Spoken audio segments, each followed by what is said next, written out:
এনবিটিভির পক্ষ থেকে সকলকে সালাম, আদাব, নমস্কার, আন্তরিক অভিনন্দন, প্রীতি এবং শুভেচ্ছা জানাচ্ছি।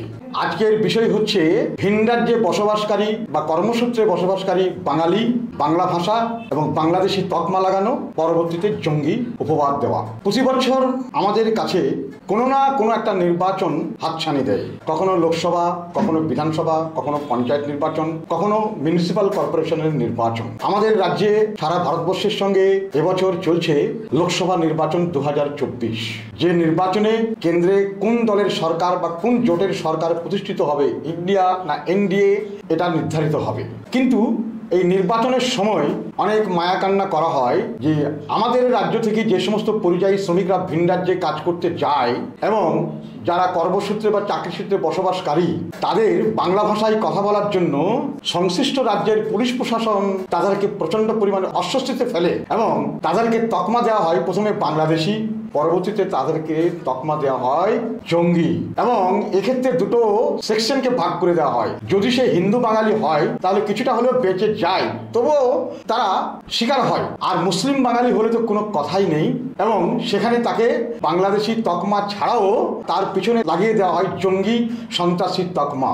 দীর্ঘদিন ধরে জেলে থাকে, তারপরে বেকসুর খালাস পেয়ে যায়। কোনো রকম এভিডেন্স প্রুফ করতে পারে না পুলিশ প্রশাসন, কিন্তু তার জীবনটা শেষ বা খতম হয়ে যায়। সে না করতে পারে কাজ, না করতে পারে কোনো, একবারে অথর্ব এবং একবারে প্রিয় হয়ে যায় তার, এবং তার জীবন একটা বিরাট যন্ত্রণার মুখে পড়ে যায়। পশ্চিমবঙ্গে এই ধরনের শ্রমিক বা ভিন রাজ্যে বসবাসকারী মানুষের সংখ্যা প্রায় 1.5 কোটিও হবে। বিভিন্ন ক্ষেত্রে আমাদের রাজ্য থেকে জরি শিল্পে কাজ করতে যায় অন্য রাজ্যে, আমাদের রাজ্য থেকে এমব্রয়ডারি শিল্পে কাজ করতে যায় অন্য রাজ্যে, আমাদের রাজ্যের রাজমিস্ত্রি এই রাজ্যে সেভাবে পারিশ্রমিক পায় না বলে কাজ করতে যায় দক্ষিণ ভারতের বিভিন্ন রাজ্যে। আমাদের রাজ্যে দর্জি বা টেলাররা এই রাজ্যে সেভাবে সুবিধা করতে পারে না বলে তারা চলে যায় আহমেদাবাদ, গুজরাট এবং বিশেষ করে সীমান্তবর্তী জেলাগুলোর এই অবস্থা। দু একদিন আগে ভগবানগোলায় ভোট প্রচার করতে গিয়ে ওখানকার সিপিআইএম বাম জোটের প্রার্থী মোহাম্মদ সেলিমকে কিন্তু ভগবানগোলার এক ঝাঁক তরুণ এই সমস্যার কথাটা বলেছেন। এই সমস্যার কথাটা প্রতি বছরই হয়,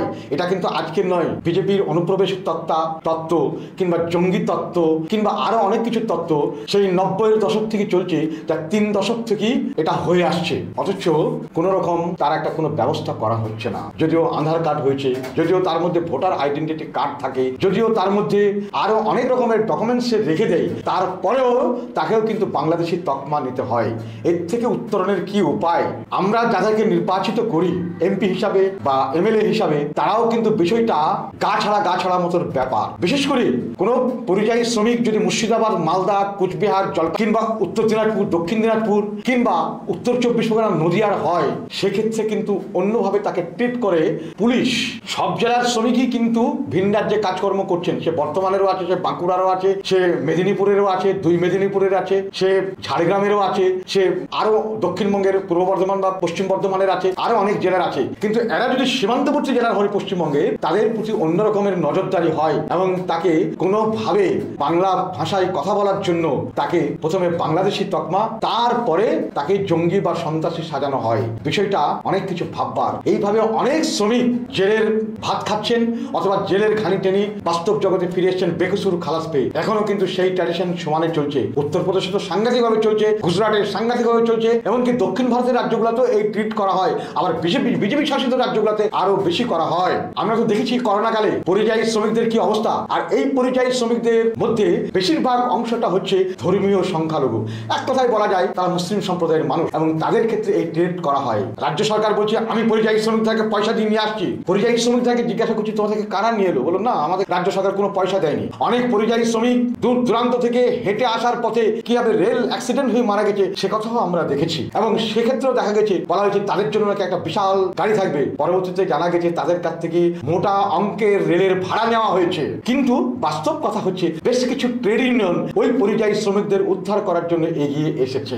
আমাদের পার্লামেন্টের বিরোধী দলের নেতা ছিলেন বহরমপুরের সাংসদ অধীর রঞ্জন চৌধুরী, যিনি এবারও প্রার্থী। আমরা মনে করি মুর্শিদাবাদ লোকসভা কেন্দ্রের যিনি প্রার্থী হয়েছেন মোহাম্মদ সেলিম, আমরা মনে করি উত্তর মালদাতে যিনি প্রার্থী হয়েছেন জোটের মোস্তাক আলম, কিংবা আরো বিভিন্ন জায়গায় যারা সেকুলার দলের যারা এমপি আছেন তারা বিষয়টাকে আরো বেশি গুরুত্ব দেয়। এই নির্বাচনে এই পরিযায়ী শ্রমিকদেরও কিন্তু একটা বড় সড় রোল বা ভূমিকা আছে।